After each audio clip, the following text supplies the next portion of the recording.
Hello there, everyone. Today I'm going to bring you a psychological analysis of the Death Stranding reveal trailer that occurred on E3 2016. Today is December 28th, 2017. I haven't watched any analysis or analyses on this trailer, any of the trailers for this game. However, I have watched them multiple times. There's been 3 that have come out over the course of the past year and a half, and I've watched each one of them multiple times, and they have impacted me in such a way that I felt compelled to do a psychological analysis on 2 of the 3. And I've never really done a video quite like this ever before in my life, so that's saying something. That should be saying something to you, the viewer, to whoever comes across this video. The fact that it is compelling me, that it is driving me, motivating me to make a video about it, to analyze it, I think says a lot. Now, for this particular trailer, before we go, I want to show you or tell you where I'm going to be watching it and give you a couple little disclaimers before we begin. I am on YouTube on the PlayStation website. This was posted on June 13th, 2016. It is their official YouTube. And the video has, as of right now, 500,000 views. I think this is PlayStation, but maybe it's not. Only 22,000 subscribers? You would think they'd have a lot more than that. Maybe it is. Okay, so anyway, point is, the video I'm watching is 3 minutes and 31 seconds long. So if you can find that, pull it up and you can listen alongside and watch it as we go through this. Now, before we begin, I'm not going to be analyzing so much about what I believe the gameplay is going to be, or what the storyline is, or anything along those lines, anything in that manner. No, that's not what this video is going to be about. That's not what the focus of this video is. The central nucleus of this video revolves around the fact that I believe, whether consciously or subconsciously, this man has created so many elements in this game that reflect his current situation in life. Now, the man who made this game is named Hideo Kojima, and I have never played a single one of his games.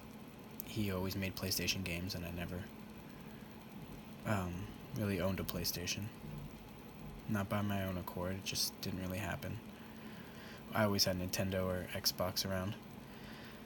And I'm sad about that because I know he's made so many great games and I wish to be a part of them and I wish to have experienced them. But after seeing this, I know that I have to buy a PlayStation 5, or 4, and experience this because of how good this is. So, anyway, this guy used to work for Konami, is a company, okay? And he made all the Metal Gear Solid games with them. I don't know what other games he made, but I know that franchise is his, and that's one of the biggest franchises on Sony's platform. I would argue, one of the top 5 biggest franchises that Sony has. Their IPs, intellectual properties. And, a couple years ago, they fired him.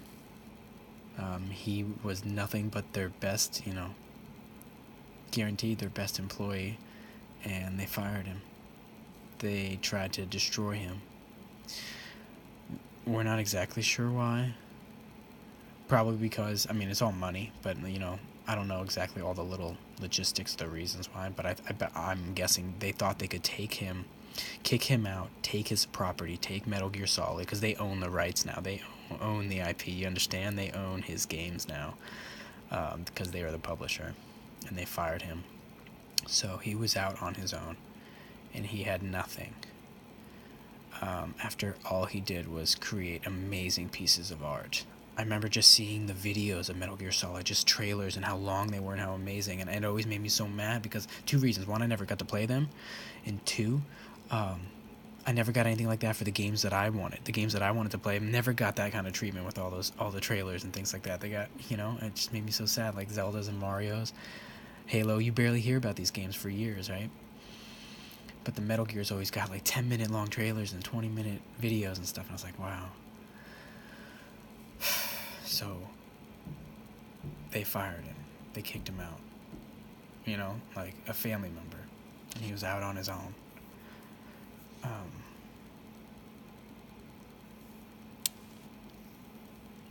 And then what happened was Sony came to him, and a couple people in Sony, just a select few of the higher-ups, you know, have so much faith in him. They love the work he's created that they offered to fund him to create his own company, his own developing studio, and they were going to publish it.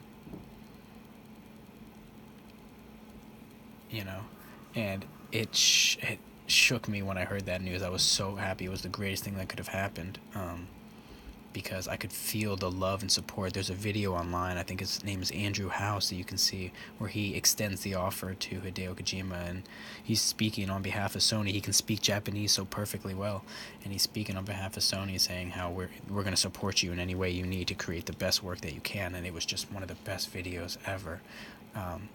Him, you know, getting picked up by Sony, saved by Sony, essentially, because he got fired by his family. So I believe the result of this game, you know, as amazing as the storyline's going to be, the gameplay, it's all going to be fantastic. I truly believe the things I'm about to tell you, the things I'm about to share with you, are inside the recesses of his mind, inside the deepest, darkest parts of his mind, and these emotions and feelings that he has buried within, he makes them manifest in this game in certain ways, whether he's aware of it or not. This is just my opinion and my psychological analysis.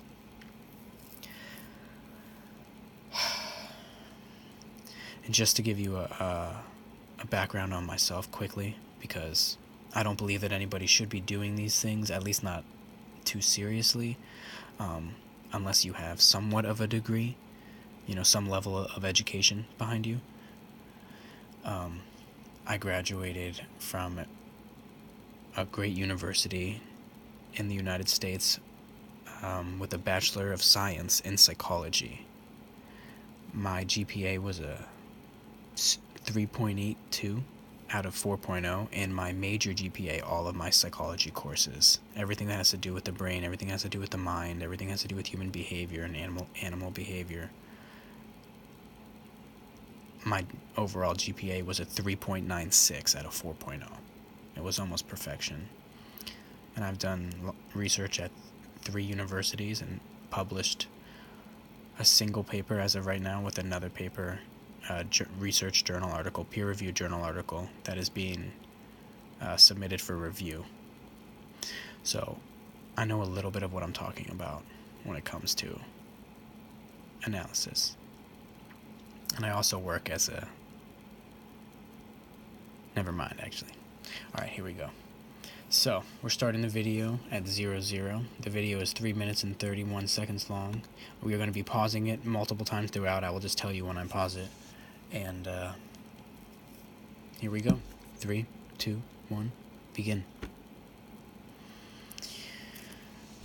So we see Sony logo, 5 seconds. You hear the clicking and the quote is on the screen.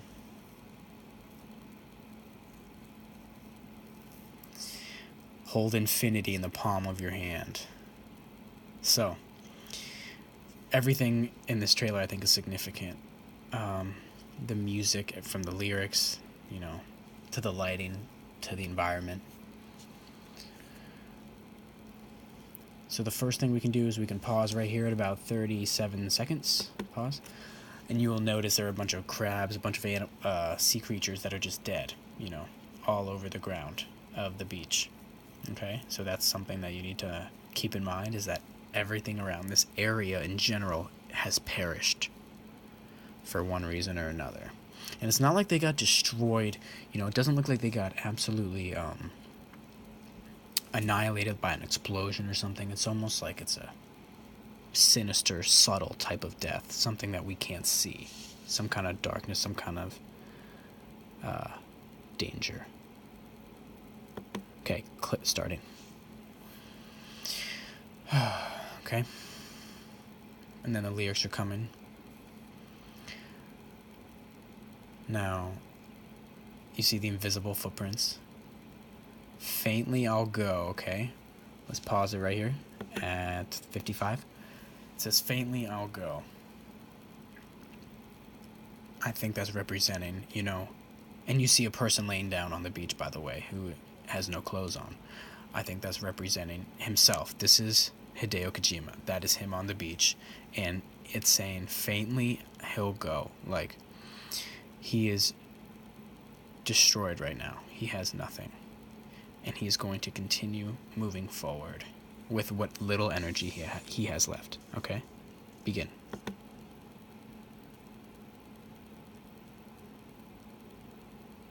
Okay, pause at 101. You see here there is a string coming out of his body and connected to a baby on the ground, and there are handcuffs there, and with a blue light in the center of the handcuffs that is glowing. Now, I believe the handcuffs represent psychologically his captive state when he was with Konami. And when he was, fired from them, not being able to work on the thing that he loved, you know what I mean? Not being able to work on his creations, not being able to express his artistic mind to the world. Those things must have made him feel so trapped, so captivated. Well, you'll notice two things here. One, he only had the handcuffs still on him, but it's not tied to anything. Okay, so maybe he still feels a little bit like that. However, the blue glow, I believe it represents Sony themselves. They have come to free him from those shackles. They have come to free Hideo Kojima from the shackles of Konami and depression and loneliness and isolation. That's what I believe that represents. Okay, 3, 2, 1, begin. Okay, and we'll pause again, and it's at 107. It says, faintly I'll go to face this head on. So this is all representative of him trying to come back from, being torn down off his throne. He's going to go face, the world, go face these consequences, face this reality with everything he has, even though it's just a little bit.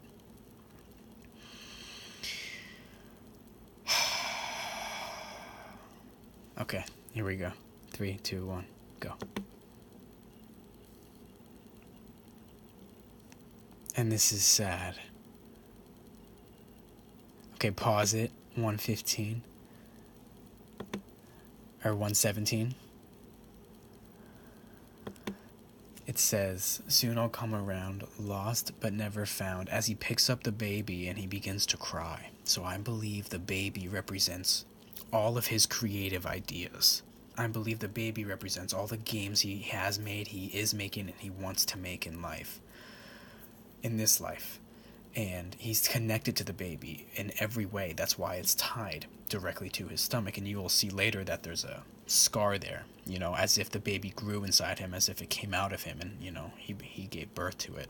So I believe the baby represents all of his creativity, his purest essence, the purest part of what he is as an artist, as a human. And that's why you can see in his face, in this man's face here, how much it hurts him. How much it hurts him that people are trying to take this from him, to take his creativity, to strip him from his right as an entity, as a being, to exist and to create. It breaks him. It destroys him. And he just wants to protect it. That's what I'm getting. Whether or not any of this is in the game at all is probably, it's up for debate. But this is the vibe that I'm getting as I watch this and listen to this and put all the words together and the scenery and the emotions felt and the timing of this. By the way, he was going to win an award last year in the 2016 or 2015 Game Awards. And Konami wouldn't even allow him to come fly across the world to come accept the award. And everybody called them out on it, especially the host, which was incredible to do. And we all are backing of backing him up and supporting him on this. We believe in him 100%. And he says, soon I'll come around, lost and never found. So he feels lost, right? You know, he's coming around, going around with all of it, with his ideas, looking for someone to truly support him, looking for some place, people to just let him create as an artist. Because when you're an artist or a scientist, all you want to do is create things, to do things, right? To experiment with things. And if you can't, if people strip you of that freedom, of that power, you feel helpless. You feel weak. Okay, 3, 2, 1, begin. 119.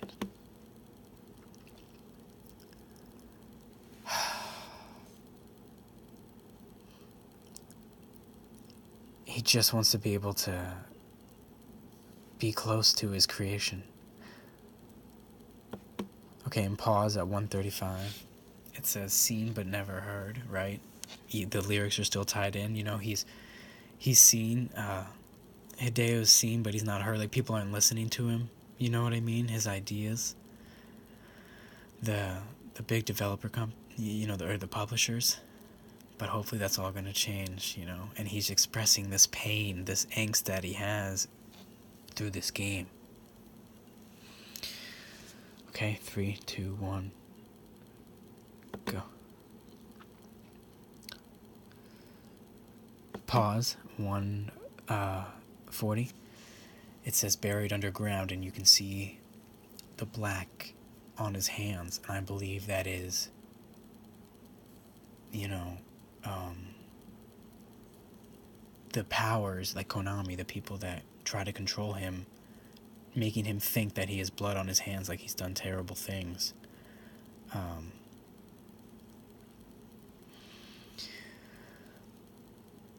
Like he's the bad guy, you know, like Hideo Kojima's the enemy here, and Konami's the victim. But you'll also notice, if you look at his body, you'll see a bunch of black little marks or little markings on his body that appear, kind of look like handprints. I believe that those are like times that he died or he perished, and this is part of the game, right? And this is, I'm speaking on the game here. I believe that deals with every time you die, you get like these marks on your body, but I think that's psychologically representative of the times and trials and tribulations where the powers that be that are above him have tried to destroy him and tried to bring him down, and his reluctance to give up without a fight. He will always keep coming back, and you'll see that in the lyrics here in a second. 3, 2, 1, go. Yeah, they tried to bury him underground, right? And it says, but I'll keep coming. And then the camera, and then he gets up, and you see all the black markings and the scar, where I believe he's connected to the baby. Okay, pause at 157. Now, those things that are on his neck, I believe there's 6 little stones, tablets. I believe they represent the shadows that you are about to see here. And these shadows are the things I think that are still weighing him down. These things are still wrapped. He still feels these things around his neck that are weighing him down, and I'll explain what the shadows are in a second. Okay, 3, 2, 1, go.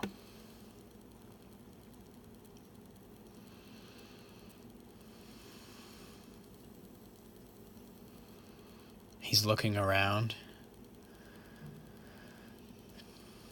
Amazing graphics. Music kicks in. Pause. 2:15. Okay, you see him standing there. He has nothing. Everything is dead around him, and you see these 5 floating shadows in the sky. I believe they represent the people that controlled him, you know, in Konami, at Konami, at different whatever companies he's worked at before. People that have always held power over him, trying to manipulate him. And as you can see, everything is dead around them. I believe wherever they go, they bring death. And the death, it pervades everything. And him too. I think that's what is significant here, is they've tried to kill him who knows how many times, but he keeps coming back. It says, I'll keep coming. He's not going to stop creating. Kojima's not going to stop making beautiful art and beautiful games. And you can see that around the land that's surrounded around this body here where he's standing. It's kind of the land, the sea looks okay, the sand looks okay, but then around everywhere else there's dead whales and dead fish everywhere. And if you notice, if you look really closely at the shadows up there, the four on the outsides, they all look kind of similar, like their arms, the poses they're doing, as if all their arms are down at their sides, just standing still. But if you look at the center one, the shadow that's directly in the center of the screen, it looks almost as if it's a little different. Maybe as if it's a little bigger, number one. And number two, it looks like the stance is different. It looks, to me, as if it's crossing its arms. It's standing completely straight, but crossing its arms in judgment, as if it's judging, which is very symbolic of a boss or an overlord, that he might have had at the company. So, let's play at 2:15 in 3, 2, 1, go. And the music is so beautiful. And he still has the handcuffs on. And then the shadows kind of spread out a little bit and then disappear. It says, "I'll keep coming." He's not going to stop no matter what. People have tried to destroy him. They tried to kill him. They stripped him naked. They stripped him to nothingness. But he won't stop. Hit on a Hideo Kojima game. Oh, man. So excited. So excited.